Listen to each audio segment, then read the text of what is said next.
Hello everybody, welcome back to another video. तो आज बात करने वाले हैं शेडिंग फेज के बारे में।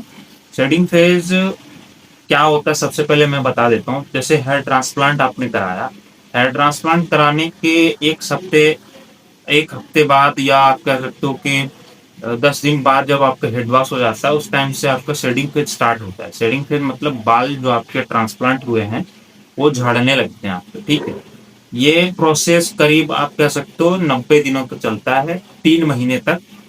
यानी कि पहले सप्ताह भर 10 दिन से लेके 90 दिनों तक आपका ये जो ट्रांसप्लांट हुआ है, जैसे मेरा ये ट्रांसप्लांट हुआ है, ये बाल जो है आपका झड़ता है, धीरे धीरे गिरता है। जब आप नहाओगे या सो के उठोगे तो आप देखोगे कि बाल जो है वो गिर रहे हैं और डेंसिटी कम होती जा रही है, ये आपको दिखेगा।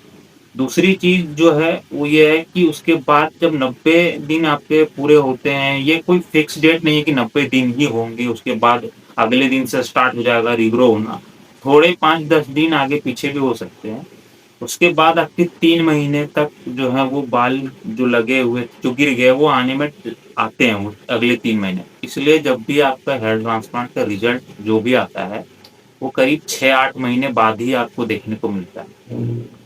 लेकिन कई बार क्या होता है कि लोग डर जाते हैं, जब हेयर ट्रांसप्लांट हो जाता है, बाल झड़ने लगते हैं, ये गिरने लगते हैं, शेडिंग फेज स्टार्ट हो जाता है, तब लोग डरने लगते हैं कि अरे इतना पैसा लगाया, इतनी मेहनत की, ये दर्द सहे वो, और फिर बाल जो है वो लगाए और महीने भर बाद ही वो बाल गिरने लगे। तो इसलिए डरने की बात नहीं है।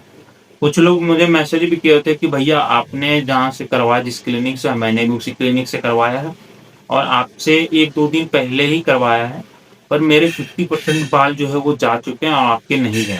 तो वो शेडिंग फेज जो है वो कोई ज़रूरी नहीं है कि हर एक जो पेशेंट है वो उसमें सब अलग-अलग होता है। किसी के 99% तक बाल चले जाते हैं। डेंसिटी इतनी चली जाती है, किसी के 50%, किसी का 10%, किसी के नहीं भी जाते।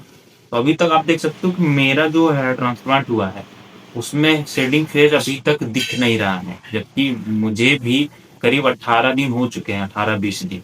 तो अभी तक मेरा शेडिंग फेज नहीं आया।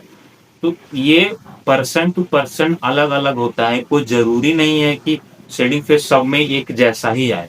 शेडिंग फेज आता इसलिए है क्योंकि बॉडी रिस्पॉन्स देता है। जब आपकी इतनी लंबी प्रोसेस होती है, सर्जरी होती है 10-10 घंटे, 8-8 घंटे, उसके बाद बॉडी जो है वो रिएक्ट करती है।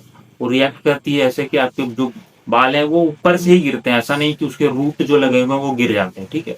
तो बाल सिर्फ ऊपर से जा रहे हैं, नीचे से जब वो उनके बाल के जो है वो जड़ हैं आपके वहीं पे, तो वो धीरे धीरे फिर उगना स्टार्ट होते हैं। तो 3 महीने बाद यानी कि 6 महीने 8 महीने बाद आपको रिजल्ट अच्छा दिखने लगता है। तो कभी भी शेडिंग फेज जब आए तो घबराना नहीं। अगर आपको किसी तरीके का भी प्रॉब्लम हो तो आप जहाँ से क्लिनिक से, जिस भी क्लिनिक से आप करवाए हो हेयर ट्रांसप्लांट, वहाँ से कंसल्ट करो, यूट्यूब पे वीडियोस वगैरह देख लो।